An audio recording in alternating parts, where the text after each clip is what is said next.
एक छोटे से गांव में अलका और प्रभात नाम के दो भाई बहन रहते थे। अलका बड़ी बहन थी, जो समझदार, शांत और जिम्मेदार स्वभाव की थी। वह घर के कामों और पढ़ाई में हमेशा व्यस्त रहती थी और अपने छोटे भाई प्रभात का बहुत ख्याल रखती थी।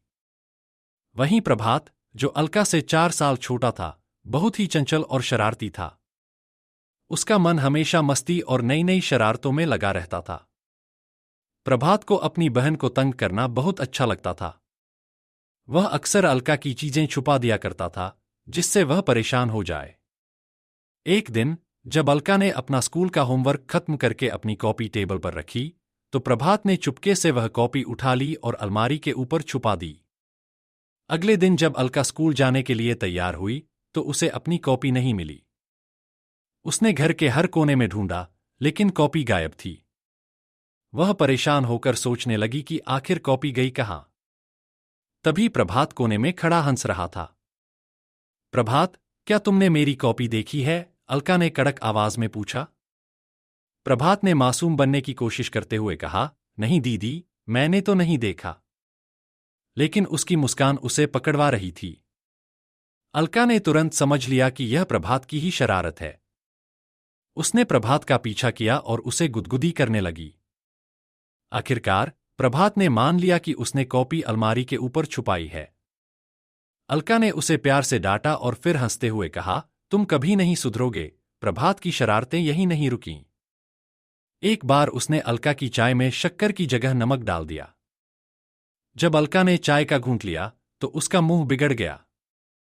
ये चाय इतनी अजीब क्यों लग रही है? उसने कहा। तभी प्रभात ने जोर से ठहाका लगाया और बोला, दीदी, यह मेरी खास चाय है। अलका को उसकी हरकत समझ में आ गई, लेकिन वह गुस्सा करने के बजाय हंसने लगी। प्रभात, एक दिन तुम्हारी इन शरारतों का बदला जरूर लूंगी, उसने कहा। प्रभात की शरारतें कभी कभी अलका को गुस्सा भी दिला देती थीं।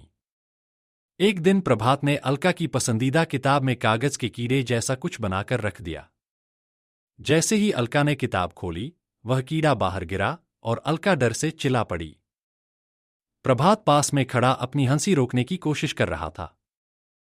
अलका ने उसे डांटते हुए कहा, प्रभात, यह बिल्कुल मजाकिया नहीं था। मैं सच में डर गई थी।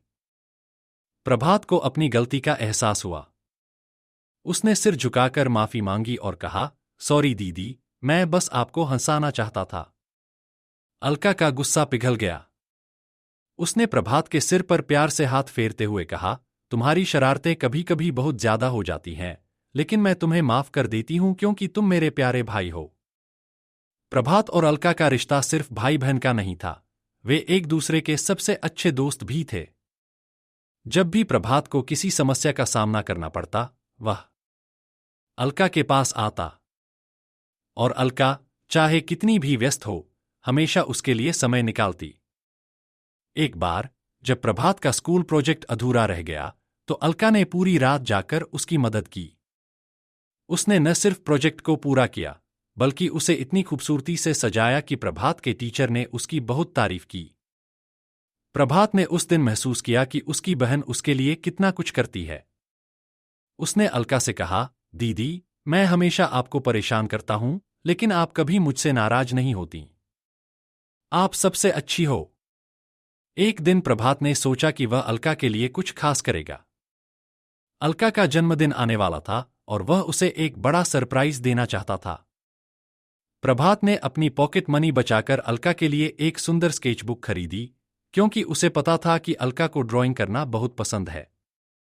उसने अलका के कमरे को रंगीन गुब्बारों और फेरी लाइट्स से सजाया। साथ ही उसने अपनी ओर से एक कार्ड भी बनाया, जिस पर लिखा था, मेरी प्यारी दीदी के लिए, जो सबसे अच्छी बहन है। जब अलका अपने कमरे में गई, तो उसने यह सब देखा और हैरान रह गई। उसकी आंखों में खुशी के आंसू आ गए। प्रभात, यह सब तुमने किया? उसने पूछा। प्रभात ने मुस्कुराते हुए कहा, हाँ दीदी, आप हमेशा मेरे लिए इतनी मेहनत करती हैं। यह मेरी ओर से आपके लिए छोटा सा तोहफा है। अलका ने उसे गले लगाते हुए कहा, तुम दुनिया के सबसे प्यारे भाई हो। तुम्हारी ये छोटी छोटी कोशिशें मेरे लिए बहुत मायने रखती हैं। संदेश अलका और प्रभात की कहानी हमें यह सिखाती है कि भाई बहन का रिश्ता कितना खास और अनमोल होता है। उनकी शरारतें, हंसी मजाक और एक दूसरे के लिए किए गए छोटे छोटे काम जिंदगी को खूबसूरत बना देते हैं। यह रिश्ता सिर्फ प्यार का नहीं, बल्कि दोस्ती, भरोसे और निस्वार्थ भावनाओं का प्रतीक है। इस कहानी का संदेश है कि परिवार में छोटे छोटे पल भी बहुत बड़ी खुशियां ला सकते हैं। इसलिए अपने भाई बहनों के साथ इन खास पलों का आनंद लें, क्योंकि यही जिंदगी का सबसे खूबसूरत हिस्सा है।